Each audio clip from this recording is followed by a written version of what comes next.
Hey, welcome. Week 2 of For the One, sitting down with Jason Mitchell to have a behind-the-scenes look and just get a little bit deeper about what we talked about this week. So, Jason, thanks for joining us. Absolutely. My pleasure. Cool. I want to jump right in. I love that story of Zacchaeus and really just this idea, man, that Jesus was constantly going around people that in other people's minds, it just didn't make sense. Yeah. And so we all have that person in our story. I'm just curious for you, who's that one that reached out to you when, man, to people around them, they were probably just thinking, why are you investing in that guy?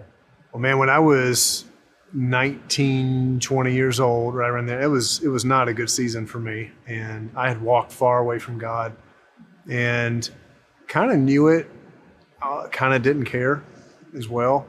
And Joseph and Irma Chan, honestly, is I will never forget them. They were a part of a church, and Joseph and Irma had me over to their home, made meals for me. I was in college at the time, shared life, gave me practical wisdom, but they just loved me. They just loved me.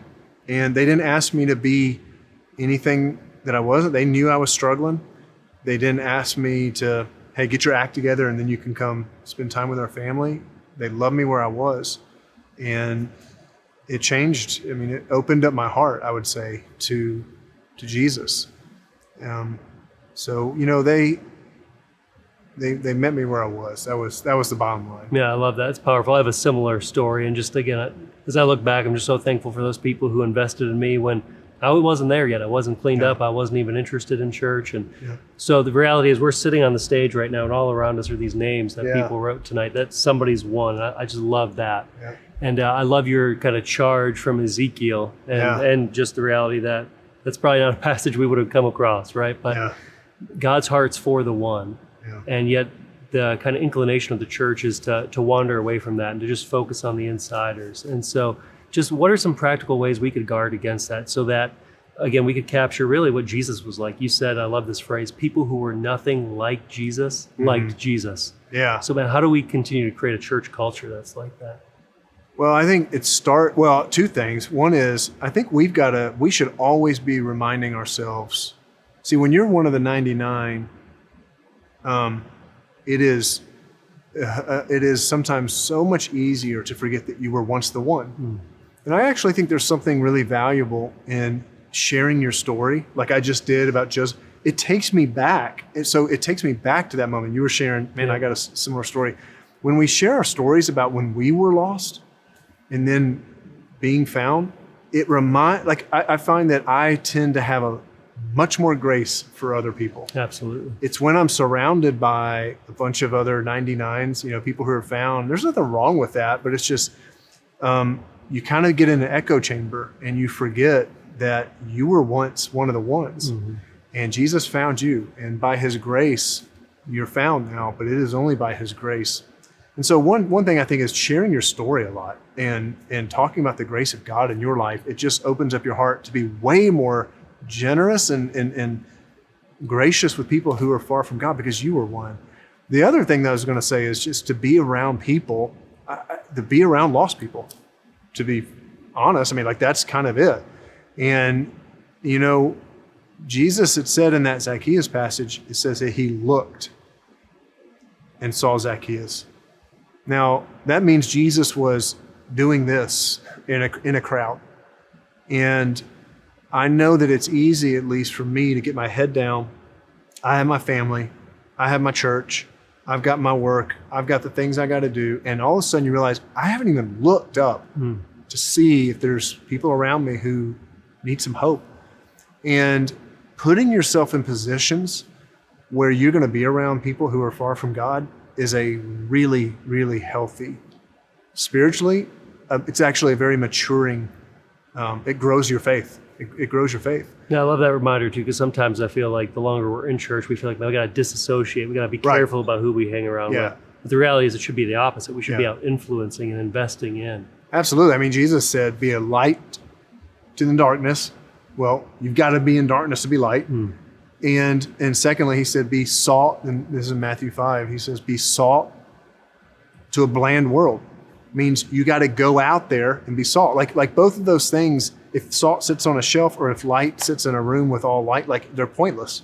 So I think, and there's a line there, that's why being a part of a church is so, like, stay anchored and grounded, but you've got to put yourself in positions where people who are far from God are. Man, if we stop doing that, I don't even know what we're doing at that point. Like, what are we doing? Like, God saved me, man. Like, he came after me.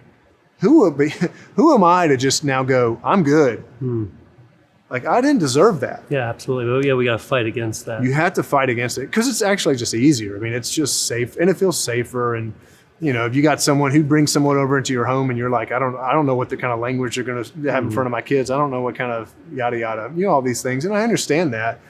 We just got to fight that urge. And look, Jesus got accused of being a drunk and a glutton, and because he would hang out with drunks and people who were really good at partying. And I don't know, sometimes I feel like if lost people really like being around you and religious people are critiquing you, you're in good company. That's great. That's Great where Jesus reminder. was. Yeah. So last question. As we think about the For the One initiative, we kind of have this phrase that we use, at least internally around the church, about taking Jesus to the people. That's our mission. Yeah. So however we get them, they could come to us, we have to go to them. Yep. But really, For the One's unique because we've got 3 initiatives: increase our digital reach, Yeah. home and community gatherings, and then launch new locations. So all exciting opportunities to take Jesus to the people. What gets you most fired up as you think about the opportunities ahead of us?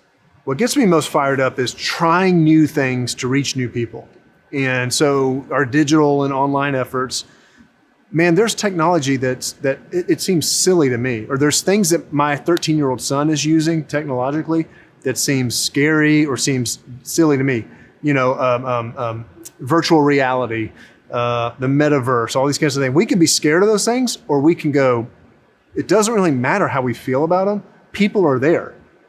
And it's our job to bridge that. So I just get, I'm saying all that because I get excited about sort of the innovation that opportunities for innovation we have in front of us to go, how do we reach more people? That's all we care about.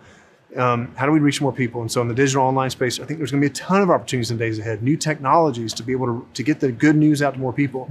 Even the home and community gatherings, if you would have asked us 10 years ago, if you would have asked us 5 years ago, if that was going to be a part of our model, we would have probably said no. And so I just love trying new things to reach new people. And so that's what gets me most excited is we've got to keep pushing the envelope. We've got to keep going. That's the bottom line. And it gets me excited to go, man, what 5 years from now are we going to be doing or thinking about that we can't even imagine right now? Yep. That's fun. So good. I love that we're a church that takes risks and jumps into things, and just want to encourage you to continue to talk to God and just see where he's nudging you as we talk about For the One, because these names up here are people that are near and dear to your heart and to my heart. And we're the ones that Jesus says, hey, let's go out there and let's introduce them to Jesus. So just be praying about how God will use you for the One. Make sure you're starting that conversation with your family or with, you know, friends, whoever you got to talk to just work that through. But don't not talk to God. Continue to lean in, ask how he wants you to be part of what God's doing as we continue to reach more people across the state of Pennsylvania and beyond. Thanks, Jason, so much. Absolutely. Thanks, guys.